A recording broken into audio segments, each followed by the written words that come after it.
With September coming to a close and October coming right around the corner, it is time to give you guys our top 5 most anticipated movies of October 2016. Now before I go on, I just want to set some ground rules. First of all, this is the top 5 list of movies that we're looking forward to the most in October. We have clearly not seen these movies yet.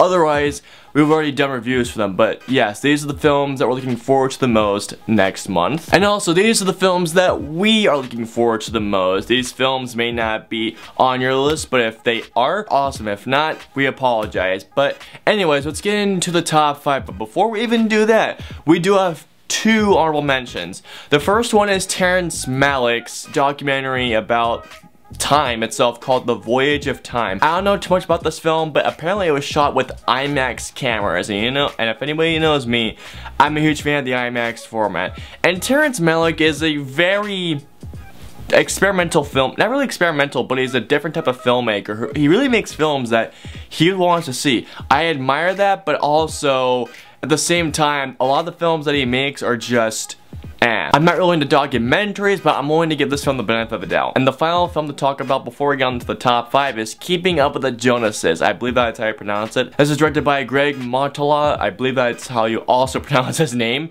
Now, if you guys aren't familiar with this director, he directed such films as Superbad, Adventureland, and Paul. So if you guys have seen those films, you'll know what you're getting into with Keeping Up with the Jonases. This stars Zach Galifianakis, Isla Fisher, John Hamm, and I believe Gal Gadot. But this looks like just like a fun spy film. It looks just fun. Alright, now that we've gone to the honorable mentions, let's get into the top 5. Let's do it.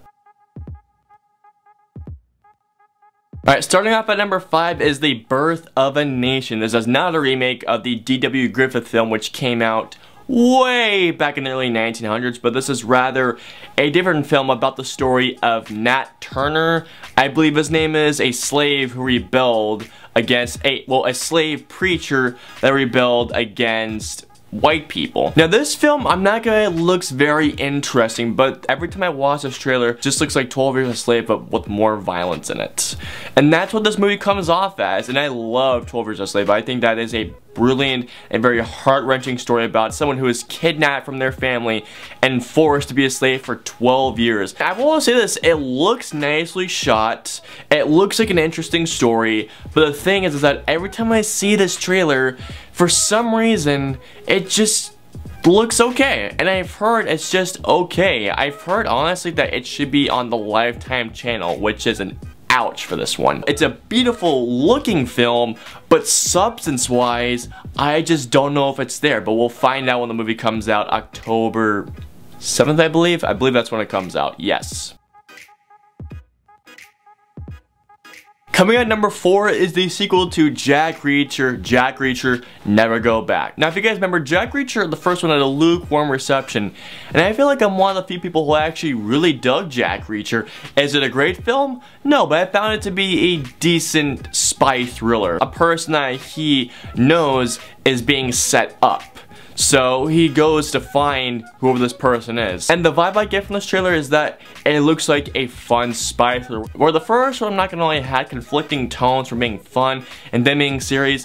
This one looks just straight up fun. Tom Cruise is an absolute pleasure to watch on screen, especially if you've seen him in the Mission Impossible movies. But that's why Jack Reacher Never Go Back, number 4.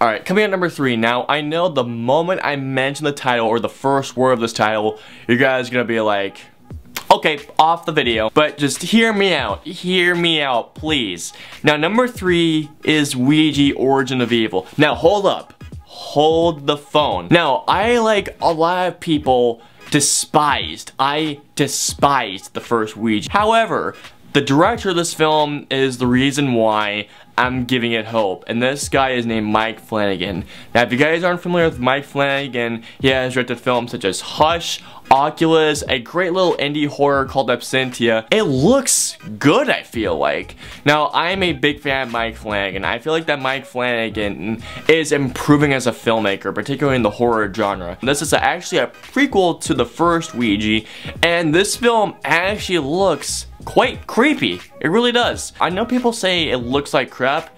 Not in the case for this guy. I mean, I could be completely wrong and come out of the theater saying, wow, that movie sucked. But honestly, just for the filmmaker himself, that's what I'm looking forward to Ouija Origin of Evil. Coming in number 2, we have The Girl on the Train, starring Emily Blunt, Rebecca Ferguson, and Emily Bennett. Now, the plot, as I know so far from Girl on the Train, is that this girl, played by Emily Blunt, goes on this train every day to work, and this one time on the train, she witnesses something that changes her life pretty much forever. That's all I'm gonna say. Now, I get a very Gone Girl-like vibe from this trailer, and I adored Gone Girl. This film was directed by Tate Taylor, who has directed such films as The Help and Get On Up. Well, I haven't seen The Help, I did see Get On Up, and I thought Get On Up was just fine. I've only seen the trailer once, and I prefer to only see it once because I want to go on this film almost knowing nothing and almost cold, because I feel like this is one of those movies that if you go in cold, the more the better. You guys know what I mean? So Girl on the Train looks great, and that is why it's my number 2. And at number 1, we have a film called The Accountant, starring Ben Affleck, Anna Kendrick, J.K. Simmons, and it's directed by Gavin O'Connor. This film looks really freaking cool as can be. Gavin O'Connor, if you don't know him, he's directed such films as Miracle and Warrior. If you guys haven't seen Warrior, please check that film out. It is a very good, if not excellent film. This film follows Ben Affleck as apparently has a very high IQ and he has a very special set of skills. That's all I'm gonna say, but that's what it seems like. It's a very Born Identity-like vibe.